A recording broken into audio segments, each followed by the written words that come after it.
welcome. And these are your equations of motion. And to understand these, we need to first understand the symbols, of course. All right, so V stands for final velocity. All right, final velocity. T stands for time. S is your displacement.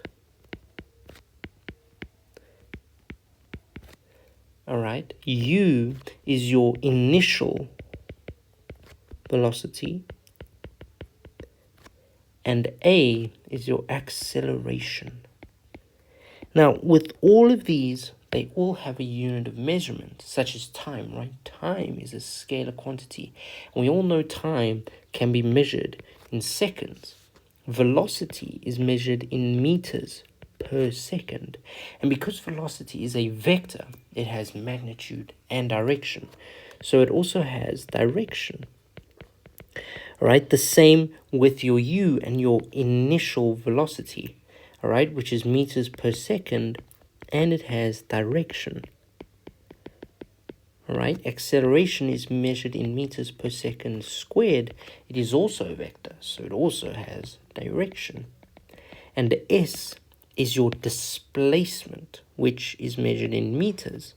All right, and it also has direction because displacement is also a vector. And I went more over the difference between displacement and distance in my last video of scalars and vectors. All right, so we're going to just put these to the side and make them a little bit smaller so we can go over a question and see how we can use these to answer equation of motion questions. So here is a picture. All right, it's quite a simple picture. There's this guy at the top of the Leaning Tower of Pisa, and he's dropping these two balls. And first we're going to deal with ball one.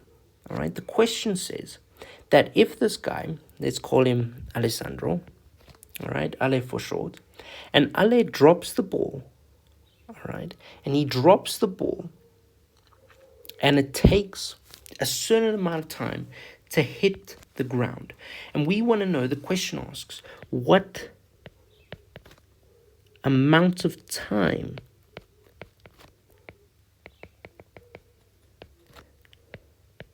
does it take to hit the ground? To hit the ground, right? That's a question that you probably will see, all right? And so in order to answer this, we have to know a few things, and we have to know our UVATs, which is U, V, A, T, S. And our initial velocity is 0. And why is that? All right, it's 0 meters per second down. All right, and in any question like this, we must always symbolize that down is our positive.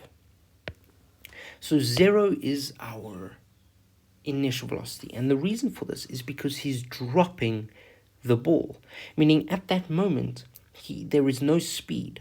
All right, he's just letting go, and it has initial velocity of 0 meters per second. The final velocity, we don't know. The acceleration, however, we do know is 0 meters per second squared down is 9.8 meters per second down. And the reason acceleration is actually 9.8 is because it's actually equal to the gravitational force of the Earth. All right, and that's the only force that is acting on this ball. All right, we're assuming there's no air resistance.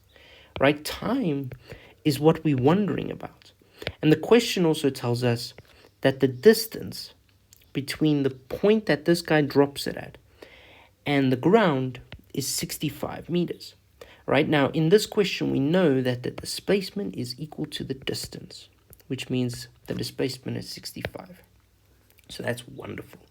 So now, what is the time? Well, if we go to our equations here on the left, and now we're going to look for an equation that doesn't have V, because we don't know V, but we want T. So which equation doesn't have V? Because there's no way of us knowing it unless we do more calculations, but we just want T. All right, so which equation doesn't have V? And it's in fact this last one over here. So we write down the equation, and we put in our values. So 65 is equal to 0 times by t plus a half 9.8 t squared. And if we do it like a normal equation and we say 65 times by 2 divided by 9.8, then square root that answer, we get that time is equal to 3.64 seconds. So we're going to write down a little sentence. It takes 3.64 seconds for ball 1 to hit the ground. All right, and I'm just going to put that over here. So I'm going to say ball 1 took 3.64 seconds to hit the ground. And the reason I'm doing that is because I know in the next question I might need this answer. All right, so now we can just take this stuff all the way and we can do the next question, which is a little bit more complicated. And this one says that ball 2 is thrown. All right, ball 2 is thrown. And because it is thrown, we know that it will arrive to the ground quicker than ball 1 because the acceleration is exactly the same, right? A is still equal to 9.8, but the initial velocity is equal to something that does not equal to 0, all right? So it will hit the ground faster, but they tell us that it hits the ground at the same time as ball 1. Now that is curious. How is that possible? The only way that is possible is if ball 2 is thrown after ball 1. And now the question says that what is the time between ball 2 being thrown after ball 1. So now we're going to list our UVATs again. U is equal to, well, we know it is equal to something, but actually we don't know. All right. V is equal to 40 meters per second. All right, because they tell us. All right, they tell us that in the question. And again, it's down. Okay. All right, then A we know is 9.8 meters per second squared down. All right, T we don't know, right? We want to know T. And S is equal to 65. So which equation has no U but has T? Well, all the equations have U, so we have to find U. In order to do that, I'm going to use this equation right here. All right, which tells us that V squared, we're writing down our equation, is equal to U squared plus 2AS. Then I put all my values. I say 40 squared is equal to U squared, which is what we want. It's the unknown, 2 times 9.8, and then S, which we know is 65. And we get that U is equal to 18.06 meters per second. And now after finding that out, now we can find out the time that it takes. Now this U here looks like an A, so I'm just going to write this again like that. All right, perfect.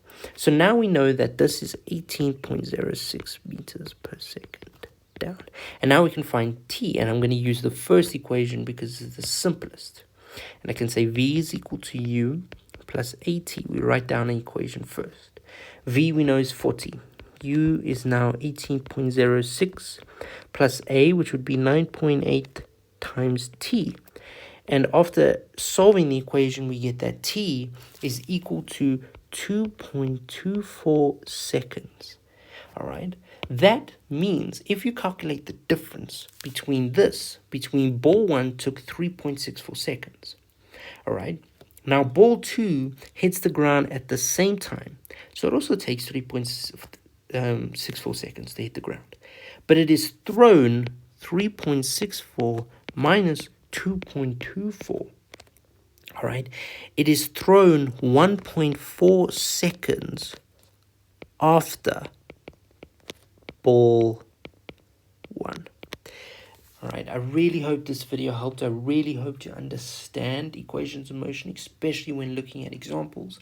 If you have to watch the video more than once, or the examples, try them for yourself. Read the question, listen to me talking about the question. I can get that is very complicated to understand. So, just try it, keep practicing it, and you guys are going to get it. I just know it. So I really hope you guys learn something. I really hope I helped you. If you have any advice to help me out, just leave it in the comments. Thank you so much. Have a great day. Stay healthy.